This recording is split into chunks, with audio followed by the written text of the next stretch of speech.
प्रमुख आमच्या कुटुंबाचे सदस्य असल्याप्रमाणेच आम्हाला नेहमी वाटत राहिलं.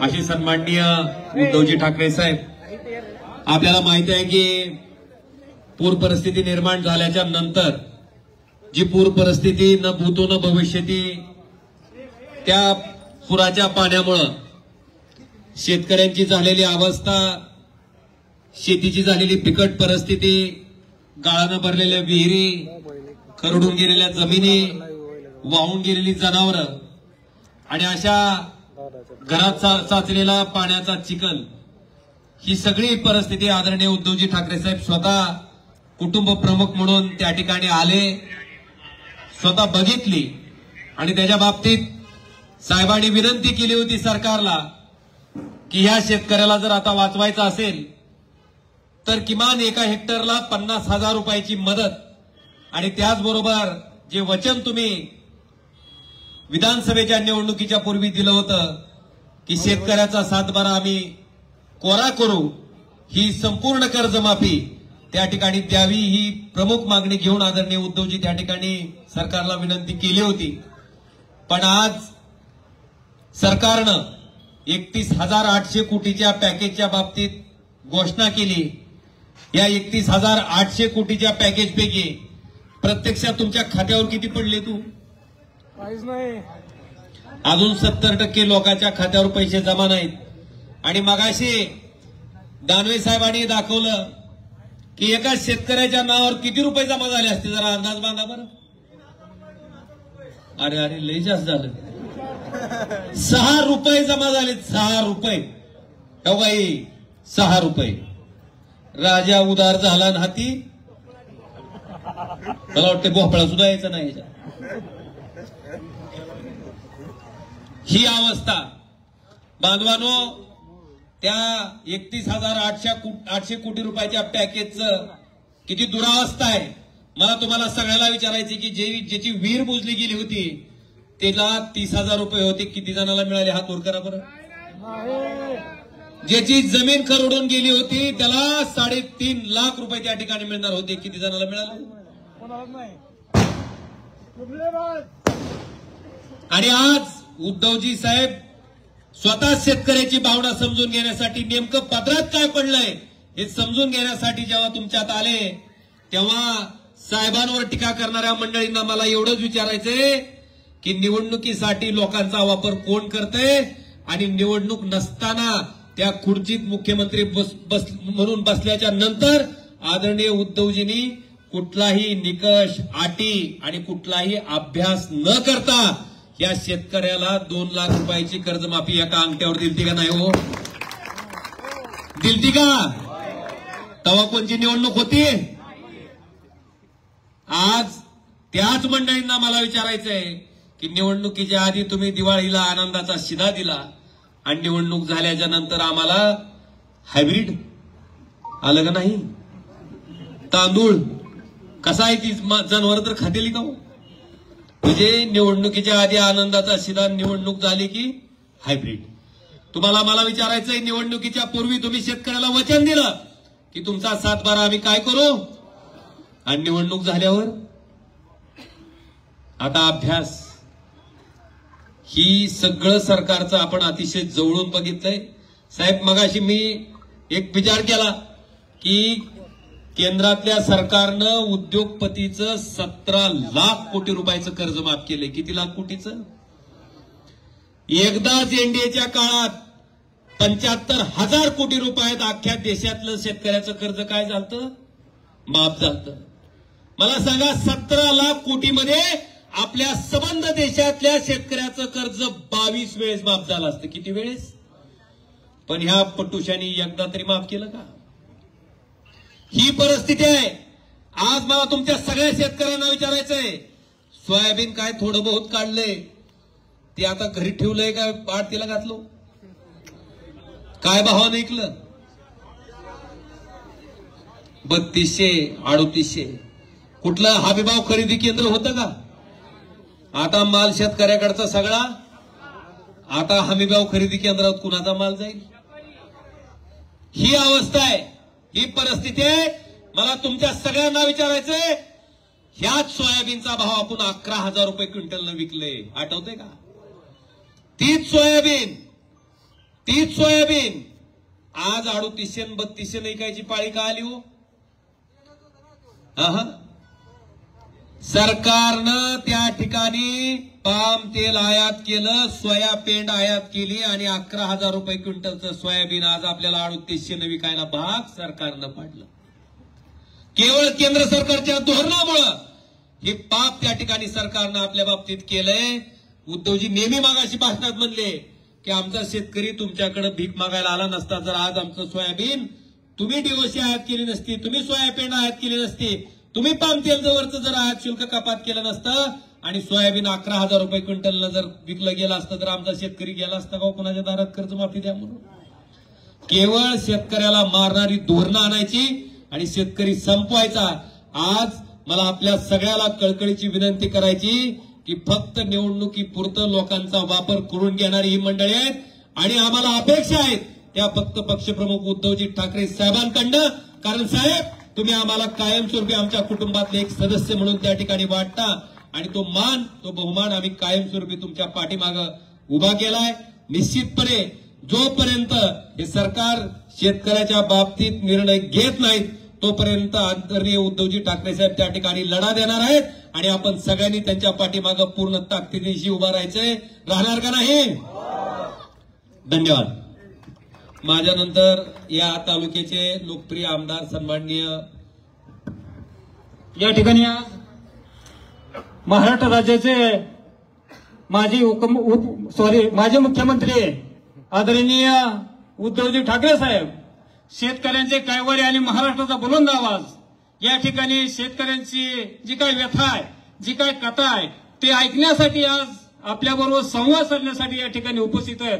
तर ठाकरे साहेब, मी तुम्हाला सांगतो, या सरकारनं पोकळ आश्वासन जे काही घोळ केला आणि झोळ केला, अनुदान जाहीर करून आकडा फुगविला आणि देताना 8.5 कोणाला 4.5. मला साहेब 2 हेक्टर जमीन आहे सोयाबीनची, 1 हेक्टर कांदा आहे आणि मी दादाला काल दाखवलं माझ्या खात्यावर पडले फक्त 4,080 रुपये. म्हणजे अशी परिस्थिती, प्रत्येक महाराष्ट्रामध्ये रक्कम दाखवली 1 आणि दिलं 1, प्रत्यक्षामध्ये वस्तुस्थिती ही. तर या भाजप सरकारनं, युती सरकारनं या शेतकऱ्यांच्या हातावरती तुरी ठेवलेल्या आहेत. तर या ठिकाणी आम्ही ज्या काही तुरी ठेवलेल्या आहेत ते आमचं तुरीचं पीक साहेब वांबळून गेलं आहे. म्हणून ते प्रतीक म्हणून एका शेतकऱ्याच्या हातामधून आम्ही तुम्हाला ते प्रतीक म्हणून तुरीची पेंडी देत आहोत. तुम्ही तिकडे पोच करा. म्हणून फक्त तुम्हाला विनंती की तुम्ही ती पेंडी स्वीकारा आणि मंत्रालयामध्ये ते भारतीय जनता पक्षाला आणि युतीच्या सरकारला पोच करा, ही विनंती करतो.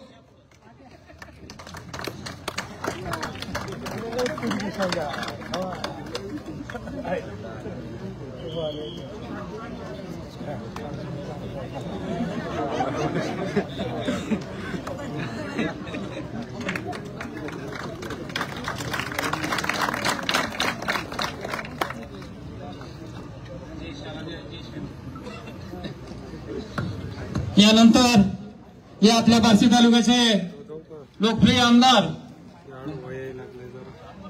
आदरणीय दिलीपरावजी सोपल साहेब आपले या ठिकाणी विचार व्यक्त करतील, त्यांनी ते करावे अशी मी विनंती करतो. आदरणीय शिवसेना प्रमुख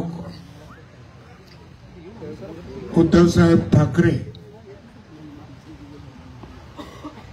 विधिमंडळातील विधान परिषदेचे विरोधी पक्ष नेते आदरणीय दानवे साहेब,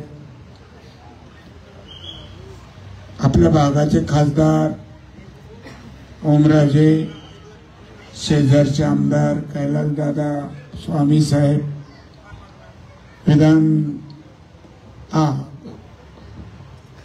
माझे जुने सहकारी 90-95 2 टर्म मिळून काढले ते आदरणीय माजी मंत्री माजी खासदार खैरे साहेब, त्याचबरोबर विधान परिषदेचे आमदार मिलिंदजी नार्वेकर साहेब, अजय दासरी साहेब, संभाजीराजे शिंदे साहेब, महिला आघाडीच्या सोलापूरच्या जगदळेताई,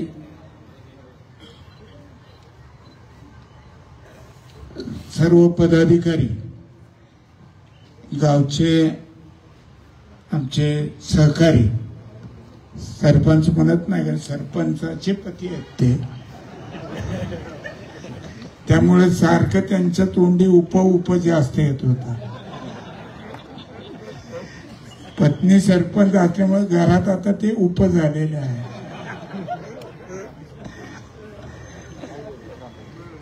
आता त्यांनी वस्तुस्थिती मांडली. पण साहेब एक खरं आहे, या तालुक्यात तर 11 मंडळामध्ये अतिवृष्टी झाली. काही मंडळात एका आठवड्यात 4 वेळा, 2 मंडळात 3 वेळा आणि उरलेल्या 2 वेळा. अशा पद्धतीनं भरपूर पाऊस आणि त्यामुळं सातत्यानं आठवडाभर अतिवृष्टी असल्यामुळे शेतातलं पाणी 8-8 दिवस नदीकडे ओढ्याकडे जाऊ शकलं नाही, कारण तिथं मुळातच प्रवाह मोठ्या प्रमाणात होता. आणि त्यामुळं पीक कूच, मी आणि ओमराजे आम्ही अनेक गावामध्ये फिरलो. ती वस्तुती आमच्याबरोबर पत्रकार मुंबईचे पण आलते.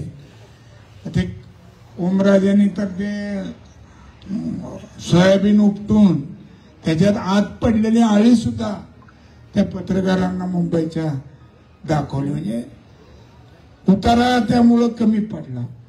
द्राक्ष पिकाचं तर अतोनात नुकसान.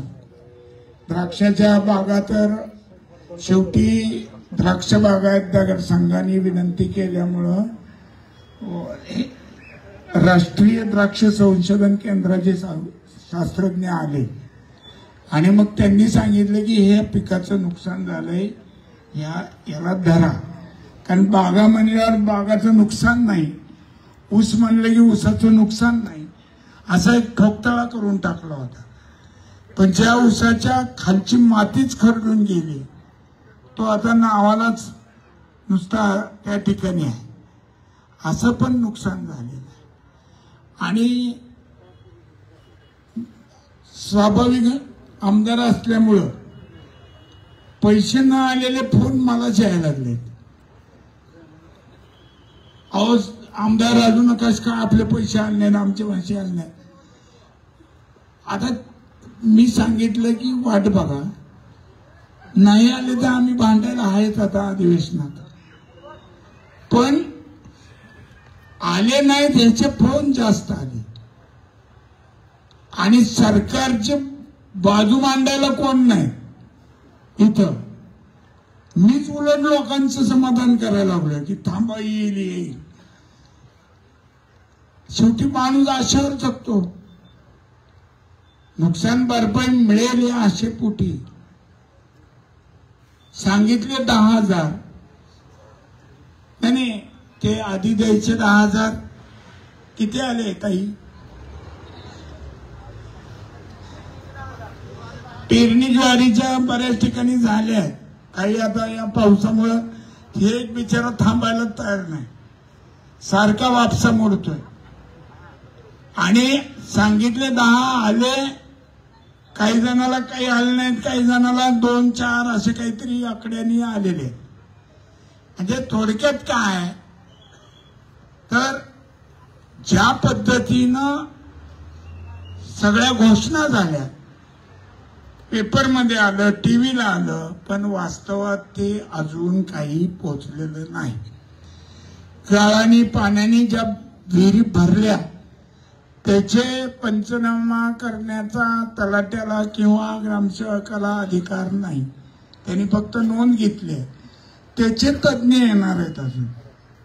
आणि ते आल्यानंतर मग ते खरडून गेलेल्या जमिनी आणि विहिरीचं तिथून पुढं काय आता तर लागणार केव्हा आपली काय, मला तर काही खरं वाटणं गेलं. आणि त्यामुळं या सगळ्या गोष्टी आदरणीय उद्धव साहेबांच्या लक्षात आल्यामुळे कुठं कुठं नेमकं काय पोचलंय आणि काय नाही याच्यासाठी आपल्या वेदना त्यांच्या मार्फत या शासनाच्या कानापर्यंत जाव्या म्हणून साहेबांनी हा दौरा काढलेला आहे, संवाद दौरा. आणि त्या दौऱ्याच्या निमित्तानं आज आपल्या घारी गावात ते आलेले आहेत. आणि त्याच्या मला वाटतं याच्यापेक्षा मी जास्त काही बोलून वेळ घेऊ नये. आणि मी उद्धव साहेबांना विनंती करतो की त्याच्या आधी समजा कुणाला बोलायचं आहे शेतकरी, तर त्यांनी आपली या व्यथा या ठिकाणी मांडा. या ठिकाणी कांदा उत्पादक शेतकरी विजय कागदे आपल्या या ठिकाणी मनोगत व्यक्त करेल.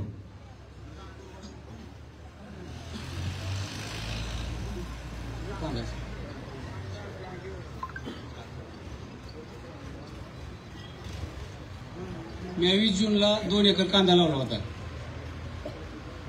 20 जूनला 2 एकर कांदा लावला होता. त्याला 10 ते 12 वेळेस मी पंप त्याला फवारणी केली. 10 ते 12 वेळेस फवारणी केली असता त्याला आतापर्यंत माझा 60 ते 70 हजार रुपये खर्च झाला. आज मला शासनाकडून मिळालं त्याला किती 9,000 रुपये. माझं कमीत कमी नुकसान झाले 2.5 ते 3 लाख रुपयाचं. आणि आज विकायला जर गेलो तर त्याला 4 रुपये किलोने घेतलं जाते. ही कुठं भरून निघणार. आणि खताचं जर आज बोललं तर आज 700 ते 800 रुपयाला खताचं पोतं मिळत होतं ते आज 2,000 रुपयाला मिळते. साहेब शेतीच परवडत नाही.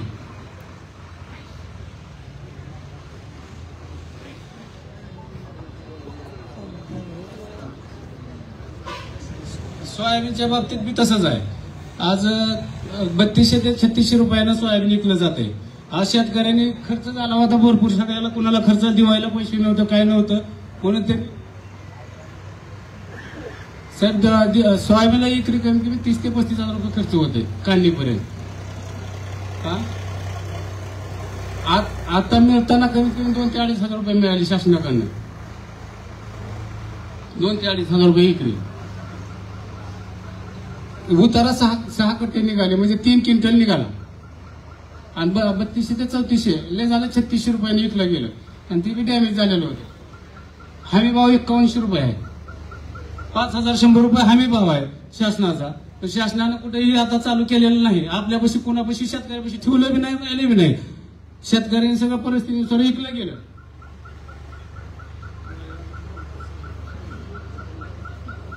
दिवाळी करता सगळ्या शेतकऱ्यांनी विकून टाकलं आणि ते खर्चाला पैसे नसल्यामुळे विकलं त्यांनी. आणि आज आता 30 तारखेपासून त्यांनी नोंदणी चालू केली. आता शेतकऱ्यापाशी मला सोयाबीनच नाही, काय नोंदणी करायची. आता ही सोयाबीन कुणाची नोंदणी करणार ती. आज पेरणीला 10,000 रुपये देतो म्हणले ते दिलं नाही.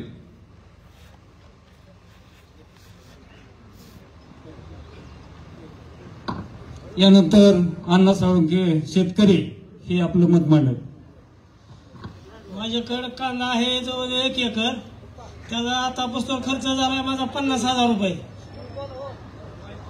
50,000 रुपये खर्च झालाय माझ्या शेतात आता 1 एकर कांद्याला. त्या कांदा सगळा पावसामुळे पीळ पडतात. मी रोज फवारते वारंवार. पांगरीच्या बाबा शिंदे त्यांच्यातून औषध आणतोय रोज. दिसाड फवारतोय. कवा मी येऊन बघा शेतात माझ्या काय परिस्थिती आहे. जवळजवळ 2 महिन्याचा कांदा झालाय. त्याला खत टाकलंय, सगळं वाकडं पिळाने गेले. मी टेन्शन मध्ये काय करावं मला कळायला गेले. त्याच्यामुळे म्हणलं आता इथं आले तर इथं आपली थोडं मनोगत व्यक्त करावं म्हणून बोलतोय 4 शब्द एवढे. यानंतर बघलो काही दिलेलं नाही. 2-5 हजार रुपये दिलेत फक्त. काय त्याचं यायचंय आता. 1 एकर शेती आहे मला फक्त. कधीच मला तर आजपासून मिळालेलं नाही. आता मिळाले ते बी 2,000 रुपये काय आलेत फक्त खात्यावर वाल्याच्या. पगार नाही, काय नाही कशाची. यानंतर बबलू फिसके 2 मिनिटांमध्ये आपलं जे काय मत आहे, जे काय व्यथा आहे त्या सांगा. मी सोयाबीन आणि तूर उत्पादक शेतकरी आहे. युवा शेतकरी म्हणून आज मी रोतोय. दूध उत्पादकही आहे. पण ह्या सरकारच्या योजनेमुळे ना दुधाला भाव आहे ना सोयाबीनला भाव आहे. आजची परिस्थिती बघायला गेली साहेब तर सोयाबीन अगदी असं निळं झालंय. त्याच्यामध्ये आळ्या झाल्यात दादा. आणि त्यातल्या त्यात तुरीची तर अशी परिस्थिती आता ही थोडी चांगली आहे. माझ्यापाशी जर तुम्ही आता बघायला आले का पूर्ण वाळून गेले. म्हणजे आता मागायचं कुणाकडं आणि राहिलेलं इकायचं कुणाकडं हा मी प्रश्न, कारण हा मी भाव दिला एक, आमच्यापर्यंत तर काय पोचलंच नाही. ते म्हणतात ना की फक्त गाजर दाखवले, तसा प्रकार आम्हाला दाखवण्यात येतो साहेब सारखं. सोयाबीनचं तसंच झालंय, तुरीचं काय होईल काय माहित नाही, कांद्याची व्यथा आम्ही तेच मांडतोय, दुधाचंही आमचं तेच चालू आहे. आज माझ्याकडे साहेब 4 गायी आहेत, गाईचं दूध चांगलं निघतंय, आम्ही मेहनती करतोय, युवा शेतकरी म्हणून मिरवतोय. पण शासन कुठेतरी अनुदान देईल आणि दुधाच्या भावात वाढ होईल, पण ते कुठेतरी भेसळीचं काहीतरी कारण येतं आणि ते आमच्या पोटावर पुन्हा पाय दिला जातो. फक्त आम्हाला दूध काढून मिळतंय काय तर राहतं खाली शेण, दुसरं आमच्या पदरात काही पडत नाही. आता याकडे आम्ही तुमच्याकडे एक अपेक्षा घेऊन बघतोय की काहीतरी शासनाकडे तुम्ही भांडावं, आमचं व्यथा मांडावी आणि आम्हाला कुठेतरी न्याय मिळवून द्यावा. धन्यवाद.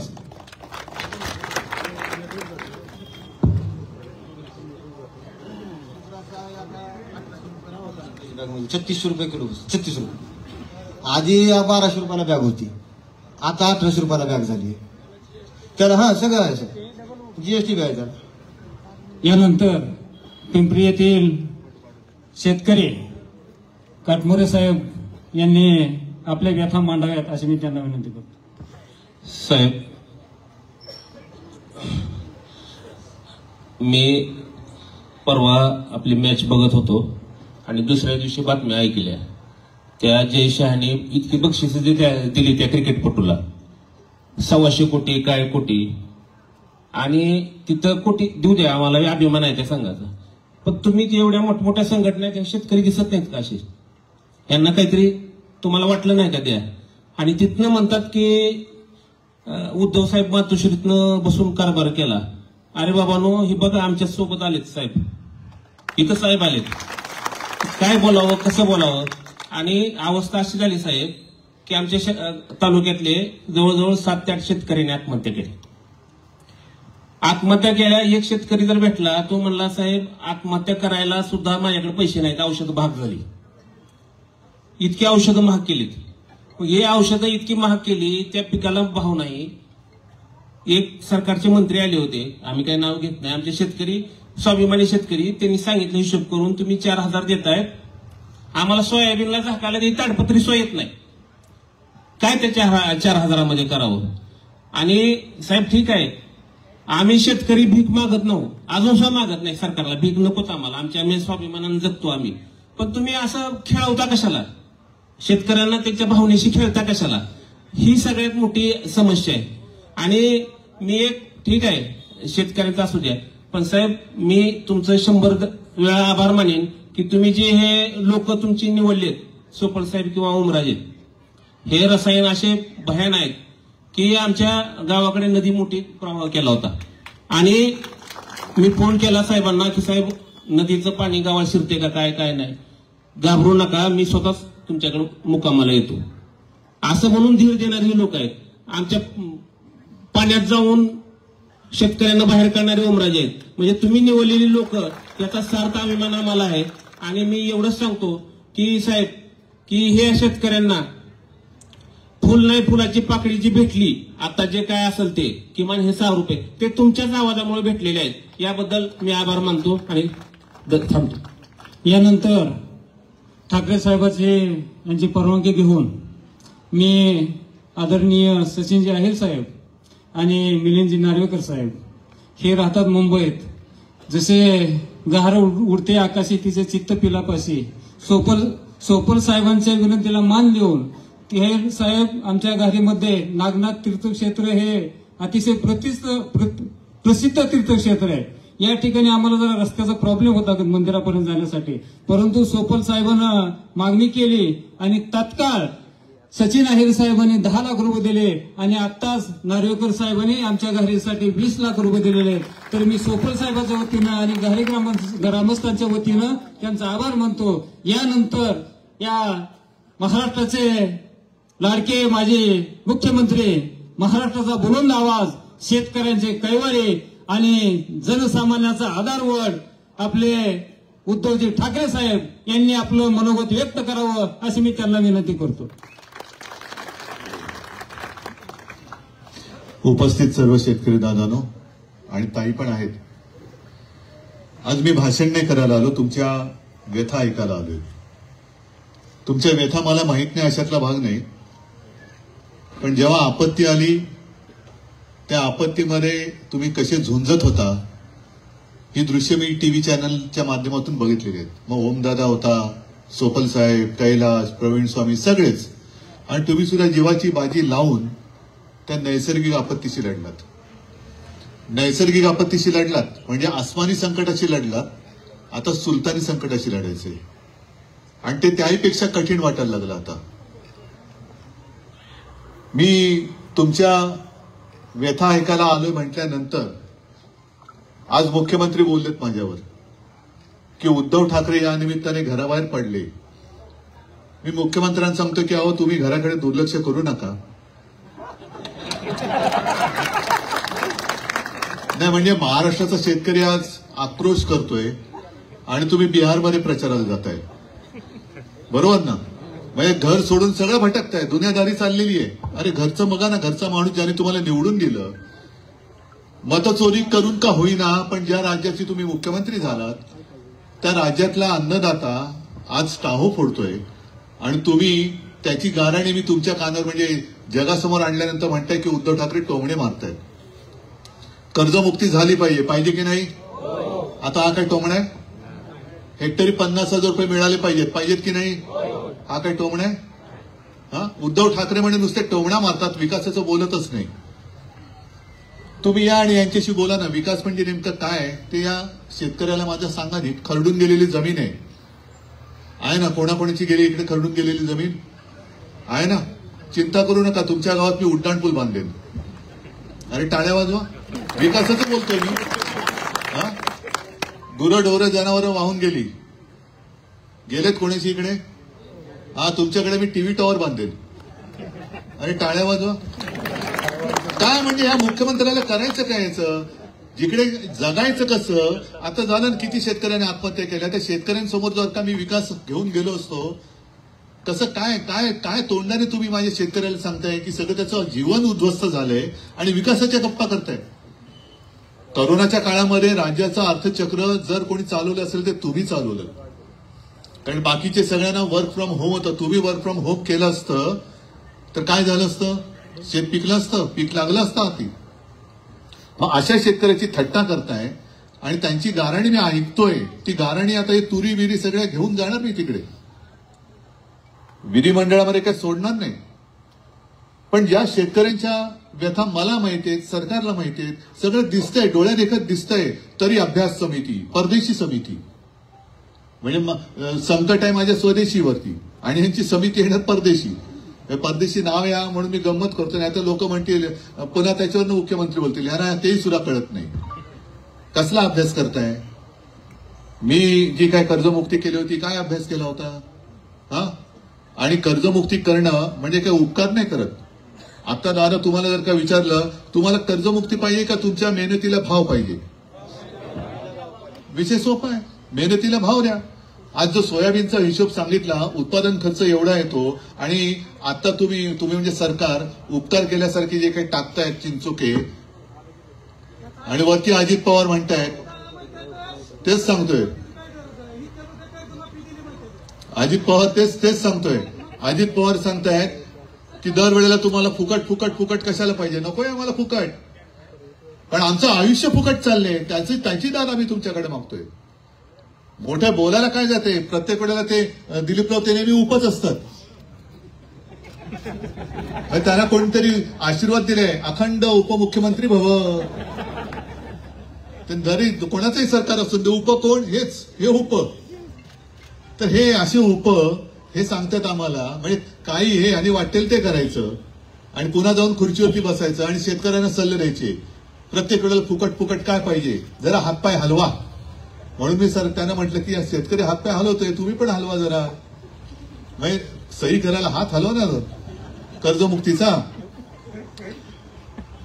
पण हे सरकार दगाबाज आहे. मी का म्हणतोय? का आम्ही दगाबाज म्हणतोय? केवळ विरोधी पक्ष आहे म्हणून नाही म्हणत. तर अजित पवारच म्हणालेत की आम्हाला जिंकायचं होतं म्हणून आम्ही सांगितलं आम्ही कर्जमुक्त करू. फसलात ना तुम्ही. लाडक्या बहिणी, आता इकडे महिला आहेत, तुमच्या घरात सुद्धा ताई माई अक्का सगळ्या आहेत. हा, किती जणींना मिळतात 1500 रुपये? मिळत असते, मिळतात, मी नाही म्हणत नाही. जे आहे ते आहे. ते मी नाकारत नाही, पण 1500 रुपयांनी आत्ताचं जे सगळं उद्ध्वस्त झालंय ते सावरलं जातंय का? बरं, निवडणुकीच्या वेळेला सगळ्यांना सरसकट 1500 रुपये दिले होते. आता काय करतायत? कुटुंबातील दोघींना मिळणार. बरोबर. म्हणजे मी सकाळी असंच म्हटलं की आपले मोहनराव भागवत RSSचे सरसंघचालक दिलीपराव ते सांगतायत की कुटुंब वाढवा. आणि ज्या कुटुंबामध्ये, नाही, मी हसण्याची गोष्ट नाही, ही गंभीर गोष्ट आहे.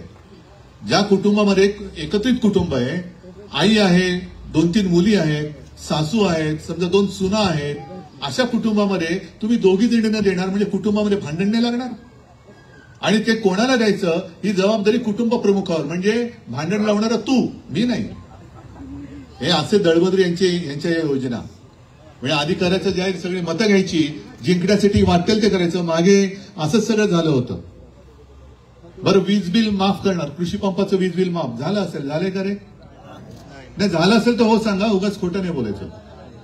मग कुठे गेलं ते वीज बिल माफीची घोषणा?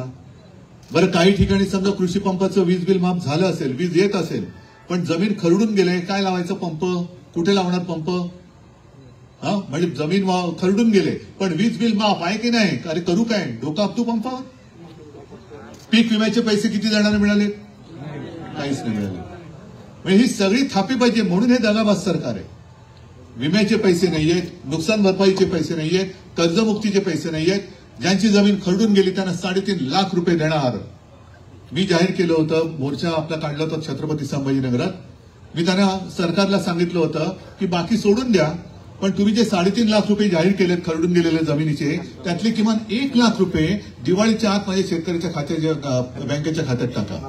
नाही, मग आता कर्जमाफी, कर्जमुक्ती आम्ही देणार. कधी देणार? जून मध्ये. तोपर्यंत निवडणुका होऊन गेल्या, लावला तुमच्या कोपऱ्याला गुळ. म्हणजे आता येणार घोड्यावर बसून मतं द्या, मतं द्या, मतं द्या, मतं द्या. आम्ही कर्जमुक्ती तुमची जून मध्ये करणार. का आत्ता का? काय पंचांग काढलंय? की तुम्ही संवत्सर बघताय, शके बघताय, आणखीन काय तिथी बघताय. आता का नाही करणार? कारण आता कर्जमुक्ती केली तर बँकांचा फायदा होईल. मग मला सांगा, तुम्ही सगळेजण इकडे बसल्यात, ओम जरा, तू कैलास जरा, सगळे मला सांगा, बँकांचा फायदा न होता कर्जमुक्ती तरतब कशी हो?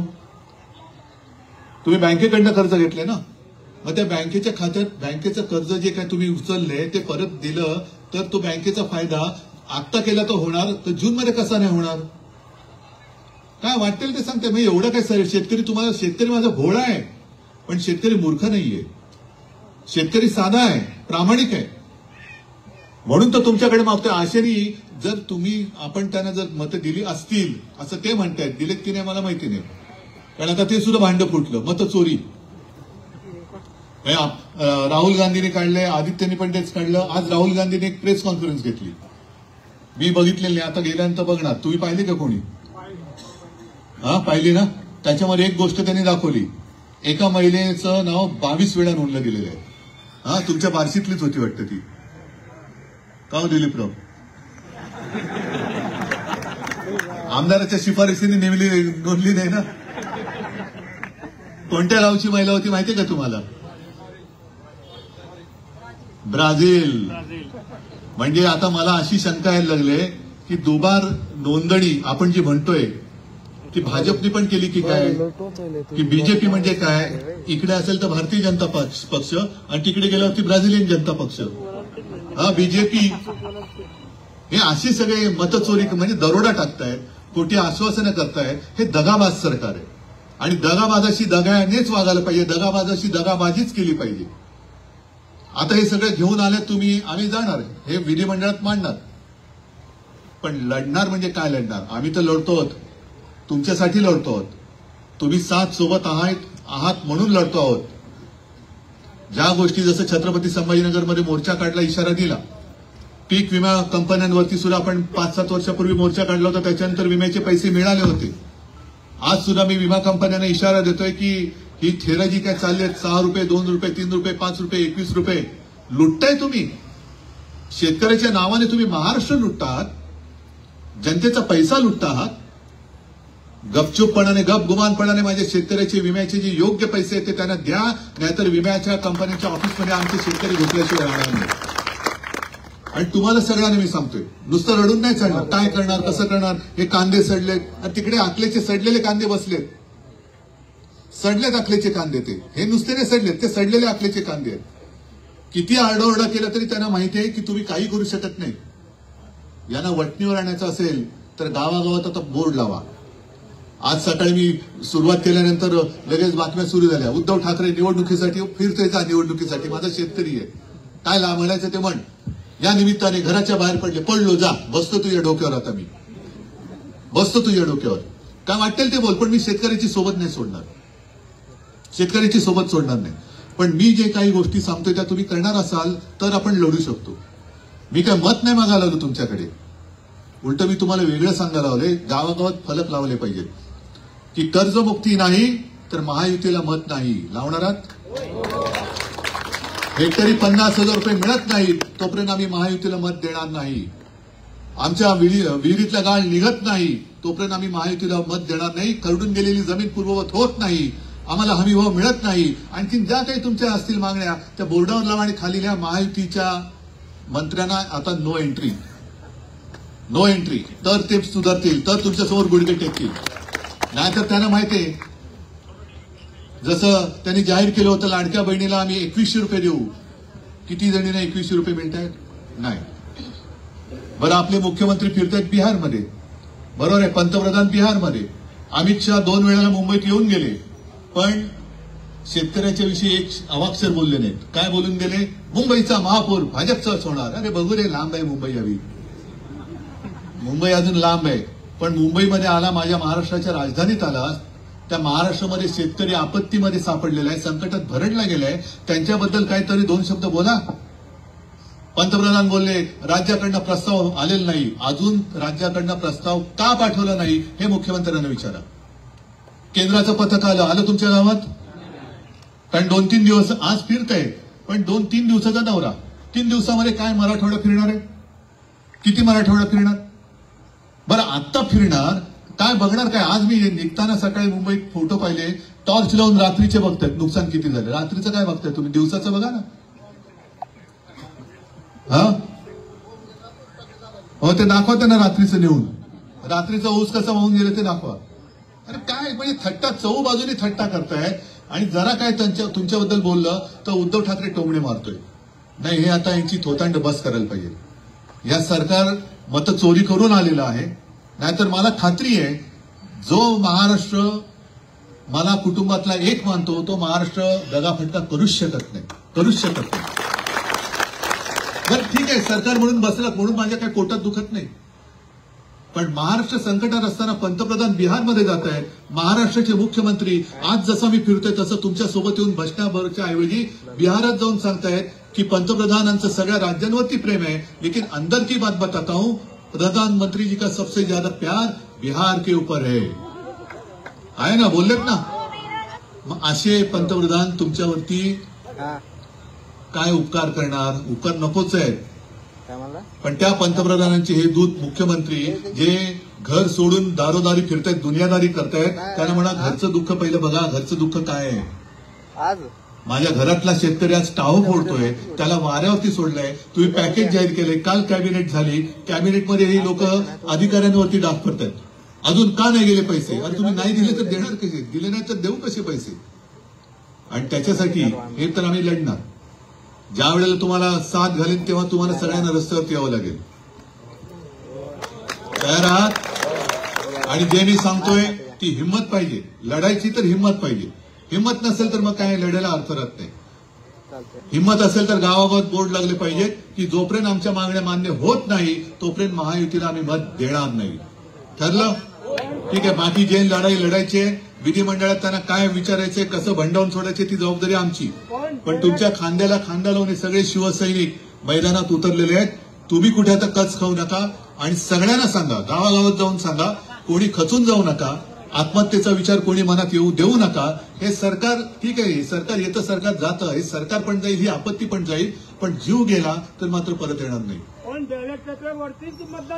करू, सगळ्या गोष्टी करू, सगळ्या गोष्टी करू, सगळ्या गोष्टी करूया आपण एक एक एक करत. पण जोपर्यंत सरकारला आपण गुडघे टेकायला लावत नाही तोपर्यंत काही होणार नाही. आणि त्याच्यासाठी आज मी आलो होतो तुम्ही बोलताय, सगळे उत्तम बोलताय. हेच धाडस सरकारसमोर बोलताना दाखवलं पाहिजे. ज्या गोष्टी तुम्ही मला आपुलकीने मला सांगताय हे सगळं त्यांना सांगायला पाहिजे. आम्ही तर दाखवणार, पण तुम्ही सुद्धा दाखवायला पाहिजे. ठीक आहे, सगळ्यांना धन्यवाद देतो. सगळ्यांना एक मिनिट, मी पहिलं भाषण करायचं म्हणजे बोलायचं थांबतो, मग तुम्ही बोला. सगळ्यांना धन्यवाद देतो. जय हिंद, जय महाराष्ट्र. दादा बोला.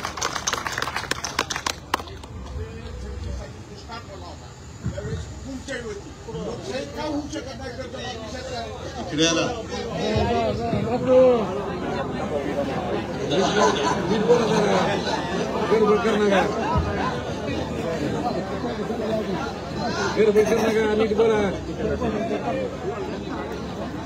एकोणीसशे 36 साली महादुष्काळ पडला होता.